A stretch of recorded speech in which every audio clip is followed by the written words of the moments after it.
Bonjour, j'espère que tu vas bien. Moi, je vais très bien par la grâce de Dieu. Je suis Annie Kaba, alias la petite nettoyeuse, et je me suis trouvé un nouveau nom, alias la reine de la serpillière. J'espère que tu vas bien. Alors, je te fais cette vidéo, c'est chez l'un de mes clients. Et la particularité de cette vidéo, c'est que je vais te raconter une anecdote, mais aussi je vais partager avec toi une stratégie commerciale à mettre en place pour non seulement développer ton chiffre d'affaires, mais fidéliser ta clientèle. On va commencer par la première. On aime bien le Congo, ça par ici. Alors, la première fois que je suis venue dans cet appartement, le client avait réservé 6 heures. Et c'était pour 2 personnes. Donc 3 heures, 3 heures. Sauf qu'à l'époque, je pense que je n'avais que 3 ou 4 collaboratrices et donc je n'avais personne de disponible pour venir ici. Et je suis venue. Mes autres collaboratrices étaient à l'échelon de clients. Donc j'arrive et la dame m'accueille et elle me dit mais j'attendais 2 personnes. Je lui dis oui mais madame c'est pas grave, je peux faire les 6 heures. Et elle se met en colère, dit oui, je ne vais pas encore plonger dans l'histoire de l'ancien prestataire. Mon fils il a bien dit qu'il voulait 2 personnes parce que c'est 6 heures et il y a assez de saleté. En fait l'ancien prestataire il y avait eu beaucoup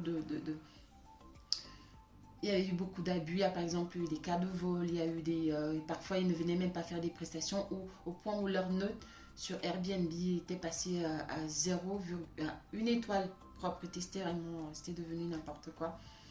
Et ça avait quand même duré 3 mois. Je lui ai dit mais madame vous n'aurez pas dû attendre 3 mois, 3 mois c'est trop long. Un prestataire qui vous fait la même chose au bout de 3 fois, trouvez déjà une solution. Alors, ah, en fait, je précise, un prestataire qui, par exemple, sur une longue durée, aura 3 loupés, ça va. Mais si un prestataire sur une longue durée a plusieurs loupés, il y a un problème. La précision en vaut la peine, parce que même moi, il m'est déjà arrivé d'avoir des loupés, mais sur une longue durée. Alors, j'arrive donc, je dis à la dame, non, c'est pas grave, j'ai mes muscles, donc je peux tenir 6 heures. Elle n'entend pas ça de cette oreille et commence à se plaindre, à parler. Et c'est une dame malheureusement qui a... Excusez-moi, on a été interrompu, j'ai reçu un coup de fil. Donc, elle est en colère parce que comme je disais, elle a eu un AVC, ce qui fait qu'elle a elle a une mobilité un peu réduite. Et elle est venue me chercher à l'entrée. Et là, elle se met à parler. Il y avait des voisins qui entraient, qui sortaient. J'étais un peu gênée. Elle parle, ouais, vous êtes toujours tous pareils, machin, les sociétés de nettoyage, là. Je garde mon calme, je comprends pas ce qui se passe. Je lui dis, mais madame, ne vous inquiétez pas, je peux le faire, j'ai l'habitude de le faire. On arrive dans l'appartement, elle continue de parler. D'ailleurs, je vais appeler votre patron parce que j'attendais 2 personnes, je ne sais pas comment vous allez faire, l'appartement est très sale. Et moi, je fais que la rassurer. Et puis à un moment, j'en pouvais plus, je lui ai dit, écoutez madame, si vous ne me faites pas confiance, alors je vais partir. Ah non, vous ne pouvez pas partir, les voyageurs arrivent demain, comment je vais faire? Regardez-moi, je vais appeler mon fils, je vais appeler votre patron. Et là, je lui dis, madame, c'est moi la patronne. Et je vous dis que je peux le faire. Si vous la patronne, eh ben, je vous fais confiance alors. Si vous dites que c'est vous la patronne, et là, tout de suite, son ton a changé.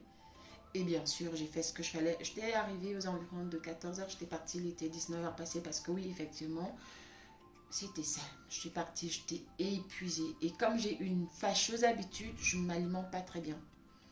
Par exemple, depuis le matin, j'ai pas mangé. Je n'ai mangé que la glace parce que j'étais à Juvisy.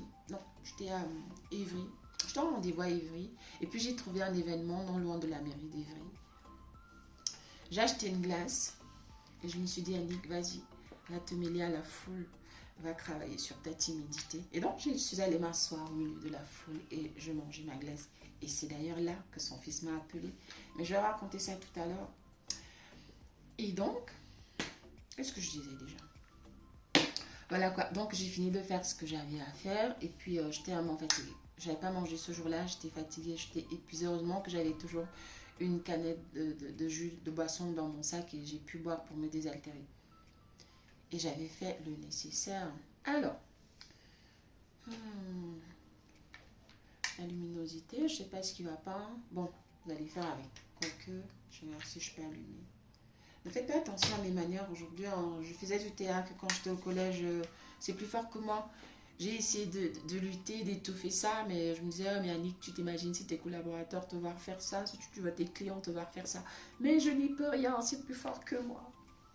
C'est plus fort que moi. J'ai essayé de faire la sérieuse pendant longtemps, mais je n'y arrive plus. Bref. Donc aujourd'hui, ça se passe bien. Ça fait plus d'1 an qu'on intervient dans cet appartement. Et donc, quand j'ai dit à la dame que c'était moi la patronne, pardon, bien sûr, son attitude a changé et puis j'ai terminé, j'ai fait ce que j'avais à faire. Et je suis venue ici pendant environ 4 mois. C'est moi qui venais ici dans un appartement que je connais très bien. Et voilà. Ensuite, à un moment, je ne pouvais plus parce que voilà, je devenais débordée. Donc, je lui ai dit, écoutez, madame, je ne peux plus. Je vais affecter une de mes collaboratrices qui viendra. Et comme c'est un appartement meublé, dont il y a souvent plusieurs, il y a des rotations. Hein, c'est pas toujours la même personne parce que dans les appartements meublés, les jours d'intervention ne sont pas fixés. Donc, c'est vraiment en fonction des disponibilités de mes collaborateurs. Alors, aujourd'hui, donc, je suis en train de manger ma glace. Qu'est-ce qu'on dit d'ailleurs? Manger ou sucer la glace. Bref, je suis en train de consommer ma glace. Et là, son fils m'appelle. Et là, ça concerne le conseil que je vais vous donner en matière de stratégie.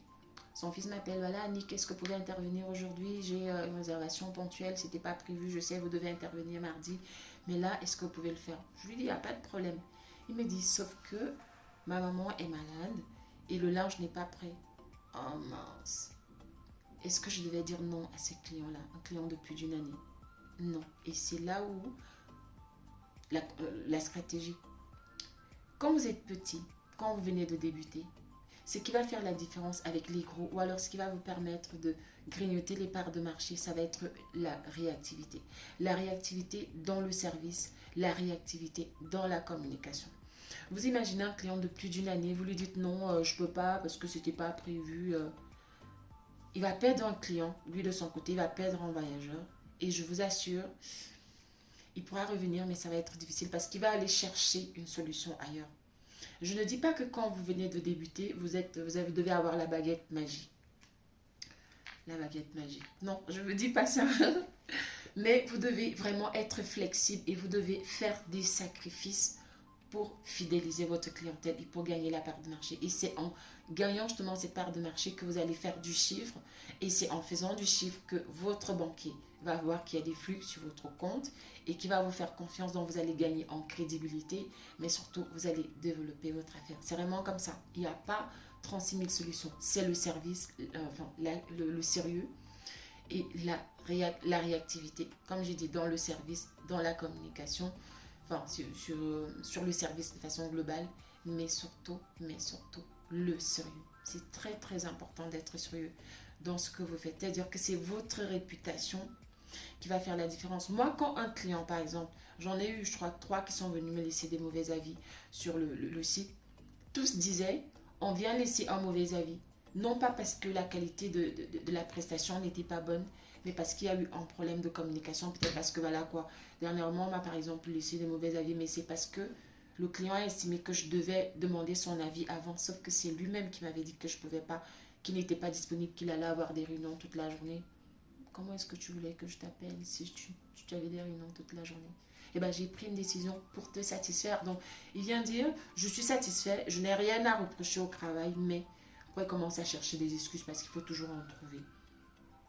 Donc voilà, si tu mets ça en place, la réactivité dans la communication, dans ton service, la flexibilité, tu fais des sacrifices pour fidéliser ton client, enfin fidéliser tes clients, ça va te permettre de gagner.